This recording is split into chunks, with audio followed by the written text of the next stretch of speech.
आज हमारा current electricity का जो है वो सेकंड पार्ट है। लास्ट पार्ट में हमने करंट के बारे में पढ़ा था कि कैसे करंट फ्लो होती है, ठीक है। इस पार्ट में हम देखेंगे यहाँ पर कि करंट को फ्लो होने के लिए क्या कंडीशन चाहिए होती है, ठीक है। तो करंट इलेक्ट्रिक करंट का हमारा सेकंड पार्ट। तो सबसे पहले हम बात करते हैं, यहाँ दो वाटर टैंक हमने दिखा रखे हैं।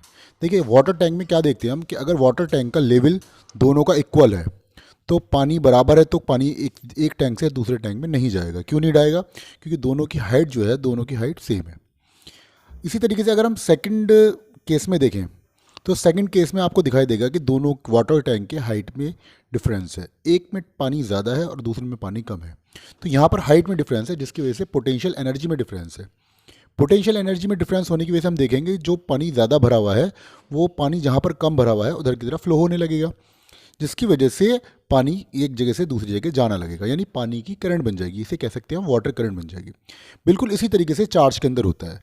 चार्ज के फ्लो होने के लिए कंडीशन होती है कि वहाँ पर पोटेंशियल डिफरेंस होता है, ठीक है। जैसे मान लो अब ये पोटेंशियल डिफरेंस आता कैसे है, तो मान लो हमारे पास एक चार्ज है जो पॉजिटिव चार्ज है, ठीक है, जिसने अपना क्या बना रखा, ये ए है, जिसने अपना क्या बना रखा है, इलेक्ट्रिक फील्ड बना रखा है। यानी उसका चारों तरफ इन्फ्लुएंस है, उसका अपना इलेक्ट्रिक फील्ड है जिसके अंदर वो किसी को आने देना नहीं चाहता, अगर वो सेम पोलैरिटी का है। और अगर डिफरेंट पोलैरिटी का है तो वो उसको अट्रैक्ट कर लेता है, ठीक है। तो यहाँ पर एक चार्ज हम देखेंगे, एक चार्ज हमारे पास और है, जो सेकंड चार्ज है हमारे पास बी। अब हम चाहते क्या हैं, बी को ए तक लेके जाना चाहते हैं। बी को ए तक ले जाना चाहते हैं। अगर हम बी को ए तक लेकर जाएंगे तो बी को ए के पास ले जाने के लिए हमें क्या करना पड़ेगा, हमें वर्क करना पड़ेगा, ठीक है। अगर हम इसको बी को ए के पास तक ले गए तो जो वर्क हम करेंगे इस बी के अंदर वो एनर्जी की फॉर्म में स्टोर हो जाएगा। इस एनर्जी को हम कहते हैं पोटेंशियल एनर्जी, ठीक है। तो इसका मतलब ये है कि पोटेंशियल डिफरेंस क्या होता है। पोटेंशियल डिफरेंस ये होता है कि अगर हम पोटेंशियल डिफरेंस क्या होता है, अगर हम एक चार्ज को एक पॉइंट से उठाकर दूसरे पॉइंट तक ले जाएं और ले जाने में जो हमें वर्क करना पड़ता है उसी को हम पोटेंशियल डिफरेंस कहते हैं। तो potential difference V A minus V B between two points A and B is the work done per unit charge in taking a charge from B to A. This is known as potential difference. यानी V A minus V B is equal to work done upon charge. तो ये किसके बराबर होगा, work done upon charge के बराबर होगा। Potential V A किसका शो, वी ए क्या शो कर रहा है, वी ए शो कर रहा है कि ए पॉइंट का पोटेंशियल, और V B showing that the potential of V B. Unit potential difference की जो यूनिट होती है वो वोल्ट होती है। पोटेंशियल डिफरेंस को जो नापने का तरीका हमारा है वो क्या है कि हम उसको वोल्ट में नापते हैं। जिस तरीके से हम शुगर को केजी में नापते हैं, टाइम को सेकंड में नापते हैं, लेंथ को मीटर में नापते हैं, उसी तरीके से पोटेंशियल डिफरेंस को वोल्टेज में नापते हैं।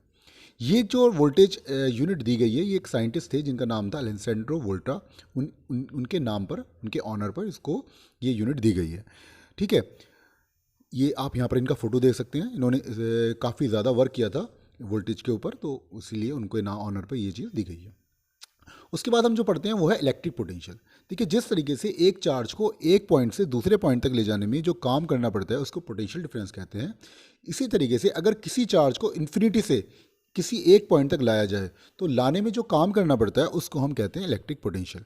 तो electric potential at a point is defined as the work done per unit charge in bringing a charge from infinity to that point, ठीक है। इसके बाद हम जो नेक्स्ट पढ़ रहे हैं इसका फॉर्मूला भी हमारे पास work done per unit charge वाला ही है, डब्ल्यू अपॉन क्यू। नेक्स्ट हम पढ़ते हैं मेजरमेंट इंस्ट्रूमेंट, मेजर्ड इंस्ट्रूमेंट, यानी किस इंस्ट्रूमेंट से हम वोल्टेज को नापते हैं। तो वोल्टेज को नापने के लिए जो इंस्ट्रूमेंट हम यूज़ करते हैं उसको हम कहते हैं वोल्ट मीटर। तो potential difference is measured by means of an instrument called volt meter. तो हम इसको वोल्ट मीटर से नापते हैं, जिसका फोटो आप यहाँ पर देख सकते हैं, ठीक है। तो ये एक वोल्ट मीटर है जो वोल्टेज को नापने में काम आता है। ये आपकी फिजिक्स लैब के अंदर रखा हुआ आपको मिलेगा। नेक्स्ट है, इस वोल्ट मीटर को हम सर्किट में जब वोल्टेज नाप रहे होते हैं तो कनेक्ट कैसे करते हैं। तो हम ये याद रखेंगे, voltmeter is connect always connected in parallel across the point between which the potential difference set to is to be measured. यानी जहाँ पर भी हमें पोटेंशियल डिफरेंस नापना है हम उसके पैरेलल में क्या लगा देते हैं, वोल्ट मीटर को लगा देते हैं। जैसे कि आप इस सर्किट में देख सकते हैं कि यहाँ पर एक रेजिस्टेंस लगा हुआ है, उसके पैरेलल में हमने क्या लगा दिया है, एक वोल्ट मीटर लगा दिया है। तो वोल्ट मीटर को पैरेलल में लगाया जाता है।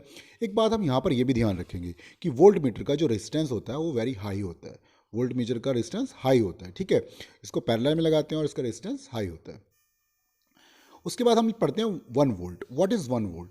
तो अगर एक कूलम चार्ज को एक जगह से दूसरी जगह अगर हम लेकर जा रहे हैं और ले जाने में हमें अगर 1 जूल वर्क करना पड़ रहा है, तो दोनों पॉइंट के बीच में जो पोटेंशियल डिफरेंस होगा 1 वोल्ट होगा।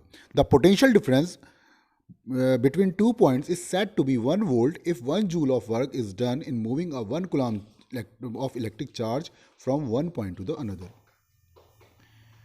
डायरेक्शन ऑफ करंट, अब ये करंट कहाँ से कहाँ फ्लो होती है, तो हम याद रखेंगे करंट जो फ्लो होती है वो हाई पोटेंशियल से लो पोटेंशियल की तरफ फ्लो होती है, यानी पॉजिटिव चार्ज से नेगेटिव चार्ज की तरफ फ्लो होती है। और जो इलेक्ट्रॉन का मूवमेंट होता है वो नेगेटिव से पॉजिटिव की तरफ होता है। इसका मतलब करंट की जो डायरेक्शन है वो इलेक्ट्रॉन के अपोजिट होती है।